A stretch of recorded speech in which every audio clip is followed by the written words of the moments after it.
बात उत्तराखंड की करेंगे। उत्तराखंड सचिवालय के अपर सचिव जेपी जोशी पर बलात्कार के आरोप लगने के बाद हर तरफ माहौल गर्म है। सचिवालय के अपर सचिव पर लगे गंभीर आरोपों के बाद अब सवाल भी उठने लगे हैं कि आखिर क्यों उत्तराखंड में सेक्स स्कैंडल के मामले अक्सर सामने आते रहते हैं। राजनेताओं और अधिकारियों के दामन पर अक्सर ऐसे छींटे क्यों लगती हैं। अब मामले में प्रदेश की मुख्यमंत्री भी जांच करवाने की बात कह रहे हैं। वहीं दिल्ली से देहरादून पुलिस की टीम भी लौट चुकी है और मामला देहरादून कोतवाली में दर्ज हो चुका है। इस मुद्दे पर बात करेंगे। अमिताभ अग्निहोत्री जी हमारे साथ हैं, आपको मैं देहरादून लेकर चलूंगा। और भाई अविकल थपलियाल हमारे स्थानीय संपादक हमारे साथ हैं। हमारे साथ गीता गैरोला साहिबा हैं, आप सामाजिक कार्यकर्ता हैं। और सूर्यकांत धस्माना साहब हैं, आप वरिष्ठ कांग्रेसी नेता हैं और प्रदेश कांग्रेस के उपाध्यक्ष हैं। आप सभी का बहुत बहुत स्वागत है। तो उत्तराखंड में सचिवालय के अधिकारी जेपी जोशी पर महिला के साथ यौन उत्पीड़न के आरोप लगे हैं। हालांकि इस मामले में जांच शुरू हो गई है, लेकिन ये पहली दफा नहीं है जब ऐसी कोई घटना सामने आई है। 13 वर्षों में ऐसा कई बार हो चुका है जब इस तरह के आरोपों से देवभूमि को शर्मसार होना पड़ा है।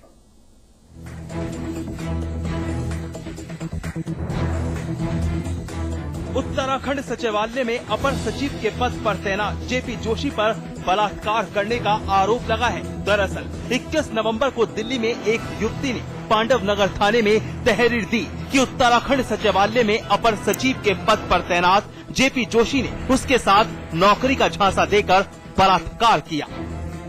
पीड़ित युवती ने बताया कि जेपी जोशी ने फरवरी 2013 से 20 अक्टूबर 2013 तक उसके साथ कई बार बलात्कार किया।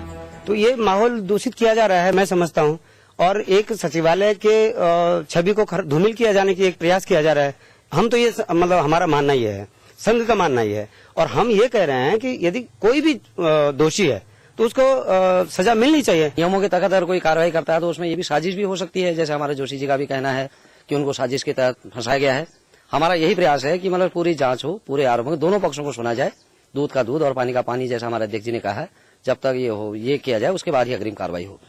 युवती ने बताया है कि हरिद्वार की एक महिला कांग्रेस नेता ने उसका परिचय जेपी जोशी से करवाया था और कहा था कि इन्हें खुश रखो तभी तुम्हारी पर्यटन विभाग में नौकरी लग पाएगी।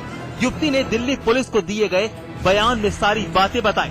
देहरादून पुलिस ने दिल्ली से इस मामले को अब देहरादून कोतवाली में दर्ज करवाया है।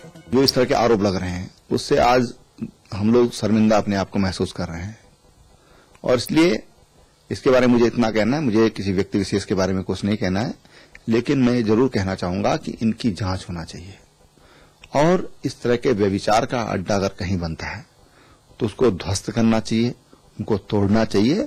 अपर सचिव जेपी जोशी ने भी देहरादून के बसंत विहार थाने में मुकदमा दर्ज करवाया है।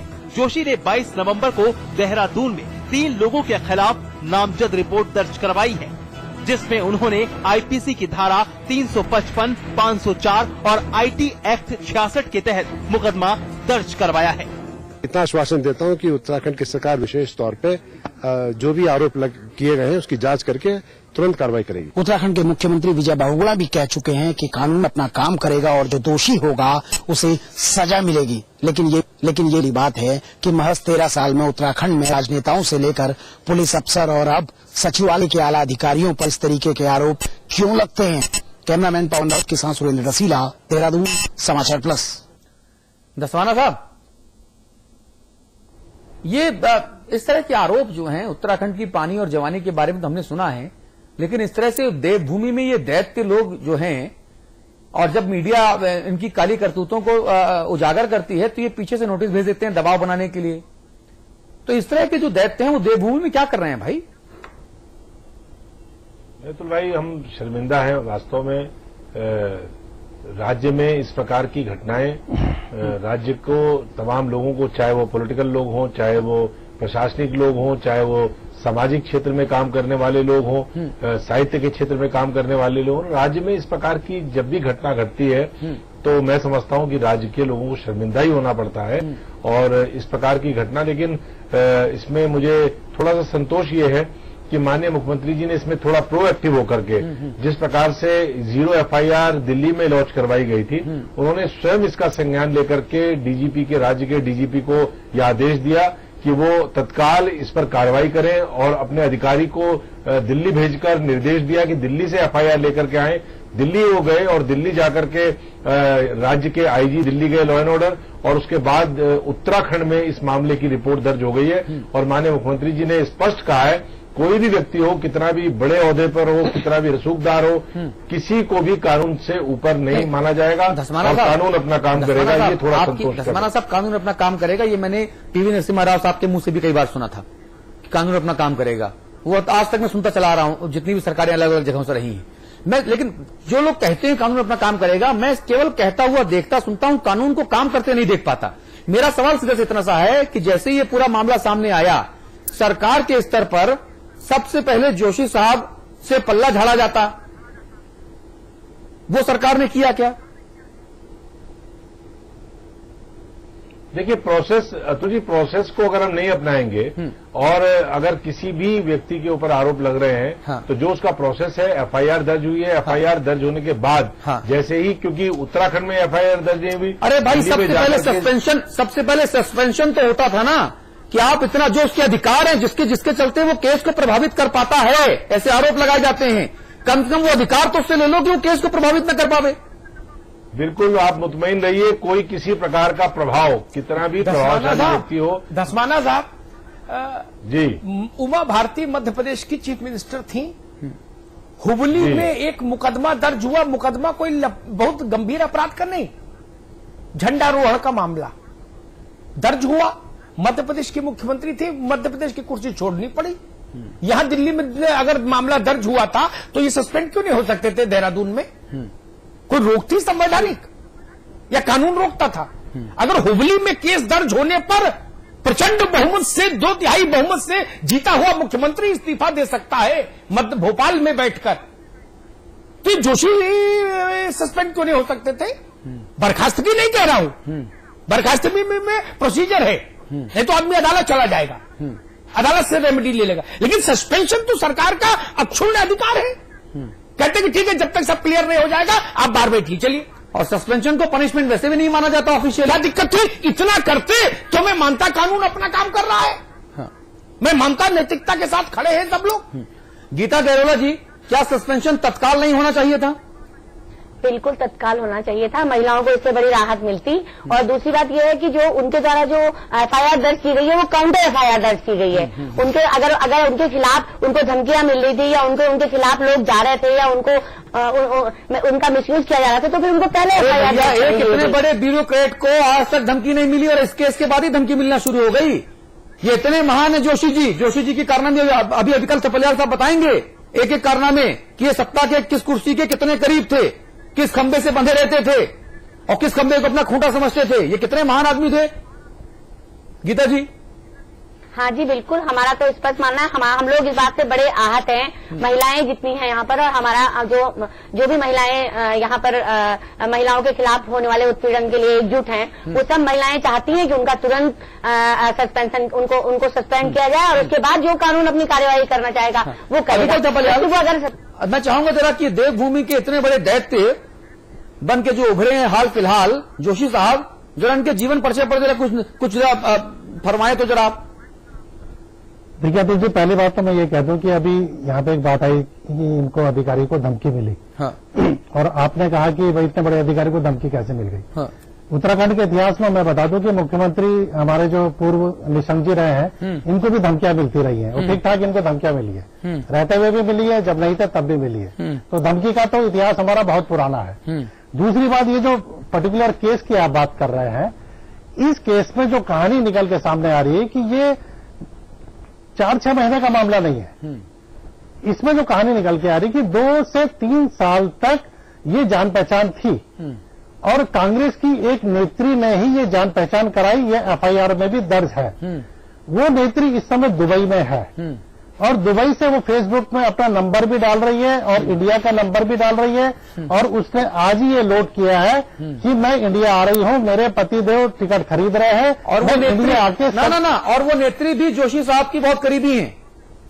जो तथ्य आए हैं उसमें यह है कि उसी नेत्री ने ही इस लड़की को, जो पीड़िता है, जोशी जी से मिलवाया था।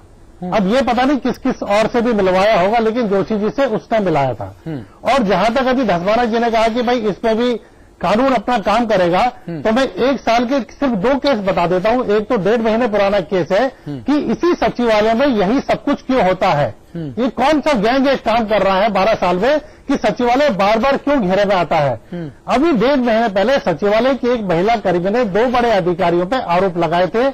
मुख्यमंत्री जी ने भी माना था, आरोप लगाए थे, उनके स्तर तक बात पहुंची। उन्होंने कहा मैं जांच कराऊंगा, ये ऑन कैमरा उन्होंने कहा। जांच भी एक महिला वरिष्ठ अधिकारी को सौंपी गई। उसके बाद वो मामला ठंडे बस्ते में चला गया। पहला केस ही है। 6 महीने पुराना एक केस मैं और बताता हूं कि डीएसपी रैंक का एक पुलिस अधिकारी हल्द्वानी में तैनात था। वहां भी एक लड़की ने कुछ इसी तरीके का बड़ा आरोप लगाया। वो लड़की देहरादून आई, यहां भी उसने प्रेस कॉन्फ्रेंस करी, डीजीपी से मिली, सब कुछ बात हुई। उसमें भी एक जांच कमेटी बैठी, वो मामला भी पता नहीं कहां चला गया। तो सवाल ये है कि जो ये सचिवालय है, जहां से शासन सत्ता चलती है, जहां से गांव के विकास की बात होती है, वहां कई बार नालियां चौक हो जाती है।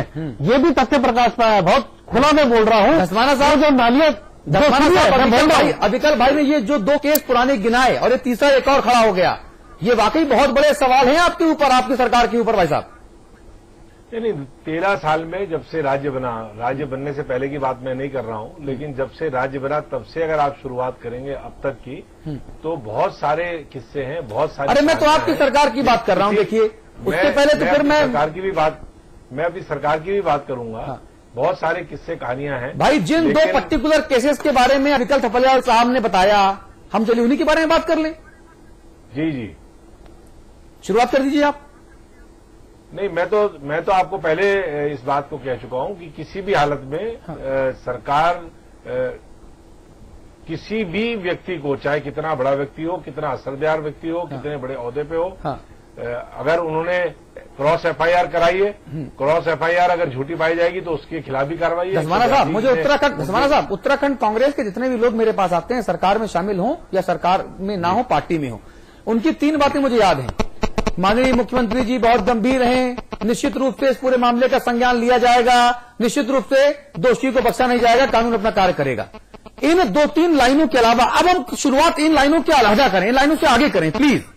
नहीं, मैं अतुल जी, जिस विषय पर आप बात कर रहे हैं, मैं उसी विषय पर चर्चा को सीमित रखना चाहता हूं। मैं मुख्यमंत्री जी के उन आदेशों का भी उल्लेख कर सकता हूं जिसमें कई प्रतिष्ठित लोगों के खिलाफ झूठे मुकदमे भारतीय जनता पार्टी की सरकार ने कई मामलों में दर्ज करवाए थे। माननीय मुख्यमंत्री जी ने जब पाया कि उनके ऊपर झूठे मुकदमे कायम कराए गए, तो उनको वापस लेने का काम भी जो है प्रदेश के मुख्यमंत्री बहुगुणा जी ने किया। बहुत सारे लोग हैं ऐसे। मैं चर्चा को उसी तक सीमित रखना चाहता हूं जिस पर आप चर्चा कर रहे हैं।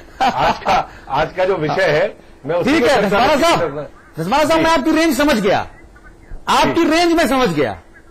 नहीं, आप जिस पिच पर गेंदबाजी करना चाहते हैं, मैं समझ गया। मैं किसी को डिफेंड करने के लिए यहाँ पे मैं किसी का प्रवक्ता नहीं हूं। मैं जिन व्यक्ति की आप चर्चा कर रहे हैं, मैं उनका प्रवक्ता नहीं हूं और मैं कोई सहानुभूति मेरी उनके प्रति नहीं है, और मैं किसी प्रकार से उनका बचाव नहीं करना चाहता। अमिताभ अग्निहोत्री जी को लेकर आना चाहूंगा। अमिताभ अग्निहोत्री जी, तो इसमें देखिए, मैं इसमें दूसरी बात कहता हूं, बिल्कुल बहस को नए पायदान पर लाके खड़ा करता हूं। खास तौर पर मैं संबोधित करूंगा गीता गैरोला जी को।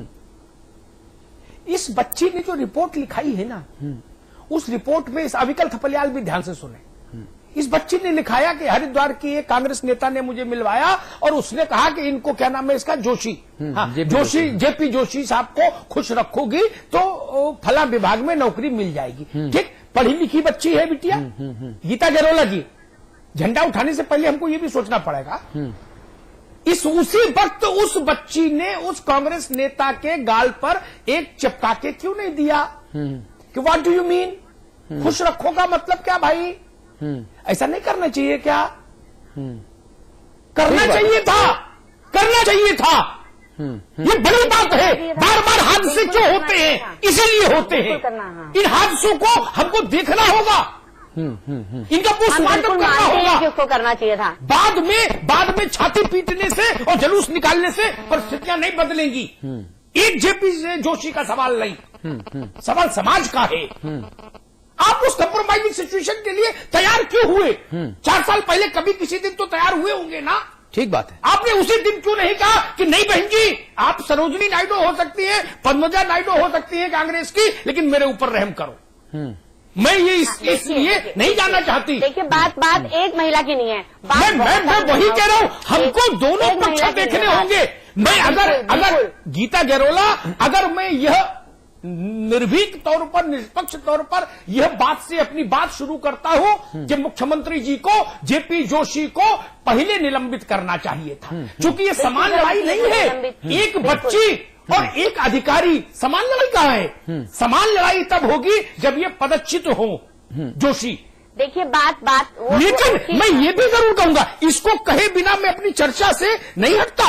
जब ये बात दर्ज है तो आखिर यह अभद्र प्रस्ताव उस महिला का स्वीकार क्यों किया गया? देखिए बात ये है, अनपढ़ नहीं थी, पढ़ी लिखी बच्चियां ऐसा करती हैं तो कष्ट होता है। गीता जी, शोषण हो रहा है। गीता जी, आप जिस शोषण की बात कह रही है, मैं एक कदम और आगे बढ़ जाता हूं। अगर मान लीजिए कि कभी किसी ने नौकरी के लालच में समर्पण किया भी हो, तो क्या एक जिम्मेदार अधिकारी को उस समर्पण को स्वीकार कर लेना चाहिए? क्या वो अपराध से बरी हो जाता है? मैं बिल्कुल बरी नहीं होता, बिल्कुल बरी नहीं होता। हम मानते हैं कि उस बच्चे को आवाज उठानी चाहिए थी और हम ये मानते हैं कि उस लड़की को शुरू में ही विरोध करना चाहिए था। लेकिन अगर उसने विरोध नहीं करा तो इसका मतलब ये नहीं है कि अगला बंदा जो है वो अपने जो उसने अपराध कराया उससे बरी हो जाएगा। नहीं, ये विषय दूसरी तरफ चला गया। मेरी बात को दो अध्यायों में समझने की कोशिश करिए। मेरी बात सुन लीजिए, 2 अध्यायों में समझने की कोशिश करिए, गटबट नहीं करिए ऐसे। आप कह रहे हैं नहीं, आप समझिए नहीं, आप समझिए नहीं ना गीता गैरोला। 2 बात तो समझिए। एक सुनता ही नहीं, हमारी बात। अरे केवल झंडा उठाने से नहीं होगा ना, सुनिए ना। एक सामाजिक जागरण करना होगा बच्चियों के लिए, सामाजिक जागरण भी करना होगा। और यह आपराधिक मामला है, जोशी से आपराधिक मामले की तरह निपटा जाना चाहिए। दोनों अलग बातें हैं। ठीक बात है, ठीक बात। और अगर आप ये कहें जो अतुल कह रहे थे, ये स्वीकार नहीं कि हमने आप पढ़े लिखे होके कुएं में गिरने क्यों जाते हैं? ठीक बात। या ये केवल जोशी का मसला नहीं, मैं पूरे हिंदुस्तान की बच्चियों के लिए कहना चाहता हूं, आप पढ़ी लिखी महिला होकर कुएं में गिरने क्यों जाती हैं? चलिए बात चर्चा करेंगे, रिपोर्ट ही दिखाएंगे ना। चर्चा को खत्म करने का वक्त है। 2 स्तर पर काम होना चाहिए। जो पछुता करे उनको अदालत दंड दे, जल्दी से जल्दी सरकार उनके प्रति कठोर रुख अपनाए। पहली बात। दूसरी बात, हम जो गार्जियंस हैं अपने अपने घरों में, हर आदमी कहीं ना कहीं पिता है, भाई है, जिम्मेदारी पति है, हाँ। उनको भी कम से कम अपने घर में बच्चों को सिखाना चाहिए कि बेटा कोई ऐसा प्रस्ताव लेके आए तो उसके कान के नीचे एक बजाना है। अमिताभ जी, एक चीज मैं आपसे और कहूंगा, जो आप उदाहरण हम लोग अब जब केबिन में चर्चा करते हैं अलग अलग मुद्दों पर, जो आप गोपाल कांडा और गीतिका के मामले में आपने जो उदाहरण दिया था, मैं चाहता हूं वो उदाहरण एक बार यहां फिर दें कि भाई गीतिका के माँ बाप को दिखाई नहीं पड़ा 18 साल की बच्ची को BMW कैसे मिल गई? जी, मैं हमेशा कहता हूं 17 साल की बिटिया, कितने की? 17 साल की, उसको एविएशन का ए नहीं पता। हाँ, उसको सीईओ बना दिया। हाँ, इंटरव्यू ले रही थी एचआर वाली, बगल के कमरे में ये क्लोज टीवी सर्किट होता है, क्या होता है, उस पर देख रहे थे। उसको बुला के कहा, ये जो 3 नंबर वाली इसको रखना है। BMW दिल्ली के संभ्रांत दक्षिणी दिल्ली इलाके में कोठी, गोवा के 7 स्टार होटल में सब परिवार, माता पिता भाई बहन सब नौकायन कर रहे हैं समुद्र घर में। वालों को तब नहीं समझ में आया, समझ नहीं आया कि मेरी बेटी कौन सी विद्या पढ़ ली कि रातों रात करोड़पति हो गई। क्या गोपाल कांडा का वो जो पूरा अपराध है वो उससे अपराध से बरी नहीं, जाते हैं? दोनों अलग चीजें हैं, दोनों। लेकिन गीता गैरोला जी, लालच बुरा है, लालच बुरा है, इस सत्य को समझिए। वो दोनों के लिए है। आज से नहीं, आदिकाल से लालच बुरा है। ठीक है, बस लालच बुरा है, लालच मत करिए। ये मैं सिर्फ निवेदन करने आया हूं, कोई गुनाह कर रहा हूं? जी, गीता जी, और घर वालों को ये भी देखना चाहिए कि उनके बच्चे किससे मिलते हैं, कहां जाते हैं, कहां रहते हैं। ये जिम्मेदारी सिर्फ समाज की नहीं है, ये घर वालों की भी है। अगर उस बच्ची ने समर्पण किया, अगर किया तो जैसे कहा जा रहा है, तो घर वाले क्या कर रहे थे? एक उदाहरण दूं, शायद गीता जी सुनिए, आपके कहने से समर्पण नहीं अविकल ने शायद अखबारों में उस वक्त देखा होगा, ध्यान दिया होगा। रोमेश शर्मा जी हैं, एक प्रातः स्मरणीय तिहाड़ में है। उनके संपर्क में आई कुंजुम बुद्धिराजा नाम की बच्ची। इंटर पास थी, 12वां पास थी, धसमाना जी। मालवीय नगर के आगे खिड़की गांव में उसके पिता रहते थे, मास्टर थे। रातों रात हौज खास में कोठी, गाड़ियों का फ्लीट, एक गाड़ी नहीं फ्लीट आ गई। पिता ने कभी इन्हें पूछा, बेटी कौन सी नौकरी ज्वाइन की है, कौन सा पारस पत्थर मिल गया? ये तो पूछना चाहिए, नहीं पूछना चाहिए। ये कोई गुनाह है? अगर अमिताभ बंदोत्री मंच पर ये कहते ये पूछो, हर माता पिता ये पूछे, तो महिलाएं कहती कि बताइए आप ऐसी बात कर रहे हैं, ये कोई गलत बात है? मैं तो अपने बच्चे से पूछूंगा। ठीक है, बस चर्चा का वक्त खत्म हो गया है। धस्माना साहब 30 seconds for you, please conclude the debate. मैं आपको पूरा विश्वास दिलाना चाहता हूं, आपके चैनल के माध्यम से पूरे राज्य की तमाम मातृशक्ति को विश्वास दिलाना चाहता हूं कि इस मसले पर किसी भी प्रकार का प्रभाव, कोई भी कितना भी बड़ा व्यक्ति हो, कितने असरदार व्यक्ति हो, कितने बड़े ओहदे पर हो, और जो आपने बात कही है, मैं नैतिक रूप से इस बात से सहमत हूं कि निश्चित तौर पे एफआईआर दर्ज हुई है, एफआईआर अब देहरादून आकर के ट्रांसफर हो गई है, तो उसमें कार्रवाई होनी चाहिए और प्रशासनिक स्तर पर यह इंतजाम होना चाहिए कि जिस पद पर वो हैं, वो पद का दुरुपयोग न कर पाए, ये सरकार सुनिश्चित करे। अभिकर भाई 30 seconds for you, please conclude. Atul भाई, जिस तरीके से तरुण तेजपाल के मामले में पीड़िता लड़की ने 36 घंटे के अंदर अपनी रिएक्शन दे दी, इस मामले में वो रिएक्शन उसकी बहुत देर बाद आई है। ठीक बात, मैं कह रहा हूँ 2-3 साल से जान पहचान थी या जो कुछ भी हो रहा था, इसकी रिएक्शन जो अब आई है, ये भी एक जांच का विषय है। ठीक बात, देहरादून पुलिस उससे बात करने दिल्ली गई थी, वो मिली नहीं है। हम अपने चैनल से ये भी निवेदन करते हैं कि दूध का दूध अगर पानी का पानी का है, तो उस पीड़िता को सामने आना चाहिए। ठीक है, और यहाँ की जो दूर की पुलिस है उसको पूरा सहयोग करना चाहिए कि सच क्या है, बस, क्योंकि इसमें क्रॉस एफआईआर हो रखी है। उत्तर प्रदेश के बाहुबली सांसद हैं धनंजय सिंह और उनकी पत्नी डॉक्टर जागृति सिंह को अपनी नौकरानी के साथ मारपीट करने और कत्ल करने के मामले में जेल में भेजा गया। 10 साल पहले का बलात्कार का एक मामला बताते हुए एक शादीशुदा महिला सामने आई और उसने कहा कि बंदूक की नोक पर सांसद धनंजय सिंह 10 साल से मेरा बलात्कार कर रहे थे। मुझे लॉजिक समझ नहीं आया कि 10 साल तक धनंजय सिंह कोई और काम नहीं कर रहे थे क्या? 10 साल तक धनंजय सिंह केवल बंदूक ताने खड़े रहे उसके माथे पर। ये मेरा सवाल है। इस तरह के जो इलॉजिकल आरोप लगते हैं ना, फिर उसके बाद तमाम तरह की उंगलियां, तमाम तरह के आरोप लगने का सिलसिला शुरू होता है और फिर महिलाओं को इस पूरे मामले में दायरे में खड़ा किया जाता है। यह सही नहीं है। आप निहित स्वार्थों के लिए, आप लालच के लिए जब अपनी प्रतिष्ठा को खुद गिरवी रखते हैं तो सवाल बड़े और मजबूत खड़े होते हैं, जिनका जवाब समाज के पास होता नहीं। फिर हम जिंदाबाद मुर्दाबाद करने निकल पड़ते हैं। एक बात इसमें और भी ध्यान रखनी होगी, पूरे देश को, समाज को। गीता जी, आप एनजीओ में काम करती है, सामाजिक कार्य करते हैं, आप जरूर गौर करिएगा मेरे सुझाव पर। ईमानदारी से, केवल मोमबत्ती जलाने से अगर समाज बदलता होता तो मैं भी हजारों मोमबत्ती जला देता एक ही दिन में। ध्यान रखिए, ये व्यवस्था होनी चाहिए कि यौन उत्पीड़न की शिकायतें तत्काल प्रभाव से हो। टाइम बाद शिकायत नहीं, उसमें मैनिपुलेशन होता है। ठीक बात है, तत्काल होनी चाहिए। भाई 1986 में छोड़ा, 2014 में रिपोर्ट क्यों कराने आए? ये सवाल नहीं उठेगा? उठेगा ना? उसी वक्त रिपोर्ट होनी चाहिए। जी, चलिए, उम्मीद करते हैं कि जो ये पूरी प्रक्रिया है, आज जो हमारी बहस है, ना हम किसी के समर्थन में नहीं है, ना जोशी के, ना उस पीड़िता के जो अपने आप को पीड़िता कहती हैं। हम तो इंसाफ के तकाजे पर भरोसा करते हैं, वो इंसाफ जो माननीय अदालत से मिलेगा। हमारी कोई राय नहीं है, हम सिर्फ अपना पत्रकारिता का धर्म, उसका निर्वहन कर रहे हैं। हम दोनों तरफ से, या जितने भी एंगल्स इस पूरी चर्चा के, इस पूरे केस के हैं, उन एंगल्स पर हम बातचीत कर रहे हैं और हम सिर्फ और सिर्फ अपने दर्शकों को जागरूक बनाना चाहते हैं। इसके अलावा हमारा कोई और मकसद नहीं है। आप सभी का बहुत बहुत शुक्रिया। समाचार प्लस पर खबरों का सिलसिला लगातार जारी है। नमस्कार।